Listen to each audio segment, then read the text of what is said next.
Hi! Reel ഫിഷിങ്ങിൻ്റെ പുതിയൊരു വീഡിയോയിലേക്ക് എല്ലാവർക്കും സ്വാഗതം. അതുപോലെ കരിമീനെ പിടിക്കാനാണ് കായലിലോട്ട് ചെന്നത്. ഇപ്പോൾ പൊതുവേ കരിമീനാണ് കൂടുതലായിട്ട് കിട്ടാറ്. അതുകൊണ്ട് കായലിലോട്ട് ചെന്നപ്പോൾ അവിടെ ഇവിടുത്തെ മെയിൻ 2 ചൂണ്ടക്കാർ തകൃതിയായിട്ട് മീൻ പിടിക്കുന്നുണ്ട്. അവർക്ക് നല്ല രീതിയിൽ കരിമീൻ കിട്ടിയിട്ടുമുണ്ട്. അവർ രാവിലെ നല്ല രീതിയിൽ കരിമീൻ പിടിച്ചെന്നാണ് എന്നോട് പറഞ്ഞത്. അപ്പോൾ ആ വള്ളത്തിലിരിക്കുന്ന ചേട്ടൻ ഒരു കരിമീൻ ഇപ്പോൾ തന്നെ അടിക്കുന്നുണ്ട്. കണ്ടോ, നല്ലൊരു സൈസ് കരിമീനാണ് ആ ചേട്ടൻ അടിച്ചിരിക്കുന്നത്. അങ്ങനെ ഞാൻ ക്യാമറ ആ ചേട്ടൻ്റെ നേർക്ക് ഫോക്കസ് ചെയ്ത് വെച്ചു.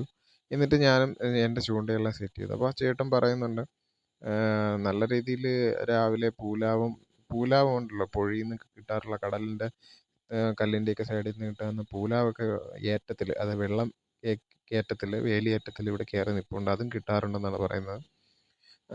കരിമീനും നല്ല രീതിയിൽ കിട്ടാറുണ്ടെന്നാണ് പറയുന്നത്. അപ്പോൾ ഞാനും ചൂണ്ടയൊക്കെ സെറ്റ് ചെയ്തു.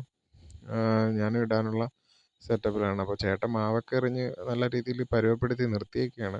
അപ്പോൾ ചേട്ടൻ 1, 2 മീൻ മിസ്സായെന്നാണ് പറയുന്നത്. അപ്പോൾ ഇനിയിപ്പോൾ മീൻ അടിക്കാൻ ചാൻസ് കുറവാണ്. പുള്ളി പറയുന്നതെന്ന് വെച്ചാൽ നല്ല രീതിയിൽ മാവെറിഞ്ഞ് നോക്കുക, ചിലപ്പോൾ അടിക്കും എന്നാണ് പറയുന്നത്. അങ്ങനെ ഞാനും ഇടാൻ വേണ്ടിയിട്ട് ചൂണ്ടയായിട്ട് ചെന്നു. ഞാനും നല്ല രീതിയിൽ മാവൊക്കെ എറിഞ്ഞ് സെറ്റാക്കി നിർത്തിയൊക്കെയാണ്. ഇനി ഇട്ട് നോക്കാം. അങ്ങനെ ഞാൻ ഫസ്റ്റ് ഇടാണ്. രാവിലെ എല്ലാം ഒരു ഉച്ച സമയമായി.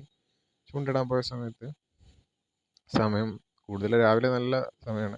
അപ്പോൾ എൻ്റെ ചൂണ്ടയിൽ എന്തോ കൊത്തുന്നുണ്ട്. അങ്ങനെ എനിക്ക് ഫസ്റ്റ് ഒരു കരിമീൻ അടിച്ചിട്ടുണ്ട്. ഇതാ കരിമീനാണ്. അത്യാവശ്യം സൈസുള്ളൊരു കരിമീൻ അടിച്ചേക്കുന്നത്. അത്യാവശ്യം സൈസുള്ള കരിമീനാണ്. അങ്ങനെ ആ കരിമീൻ ഇട്ടിട്ട് ഉടൻ തന്നെ അടുത്ത വീണ്ടും പെട്ടെന്ന് പോയിട്ടു. അങ്ങനെ പെട്ടെന്ന് അടുത്ത ഒരു സൈസ് കരിമീനും, ഞാൻ ആദ്യം കിട്ടിയേക്കാട്ടി ഇത്തിരി സൈസുള്ള ഒരു കരിമീനാണ് കിട്ടിയിരിക്കുന്നത്. അങ്ങനെ വീണ്ടും ചൂണ്ട പെട്ടെന്ന് തന്നെ വീണ്ടും ഇട്ടു. അടിച്ച ആ മീനിൻ്റെ കയ്യിൽ നിന്ന് മിസ്സായി പോയി. അപ്പോൾ ഈ മിസ്സായി പോയി കഴിഞ്ഞാലുള്ള പ്രശ്നം എന്ന് വെച്ച് കഴിഞ്ഞാൽ പിന്നെ ആ സൈഡിൽ നിന്ന് മീൻ എടുക്കില്ല. മറ്റുള്ള കരിമീനും കൂടെ അത് എടുക്കാൻ താമസിക്കും, അത് കൊത്തി ഓട്ടിക്കും. അപ്പോൾ ഒരുപാട് നേരം ട്രൈ ചെയ്ത് നോക്കി, പിന്നെ അങ്ങനെ കിട്ടിയില്ല. അങ്ങനെ ചൂണ്ടയിടൊക്കെ നിർത്തി വീട്ടിലോട്ട് പോയി. ഇനിയും തുടർന്ന് വീഡിയോകൾ കാണാൻ ആഗ്രഹിക്കുന്നവരാണെങ്കിൽ എൻ്റെ വീഡിയോകൾ ഒന്ന് ലൈക്ക് ചെയ്യുക. പിന്നെ എൻ്റെ ചാനലൊന്ന് സബ്സ്ക്രൈബ് ചെയ്ത് സപ്പോർട്ട് ചെയ്യുക.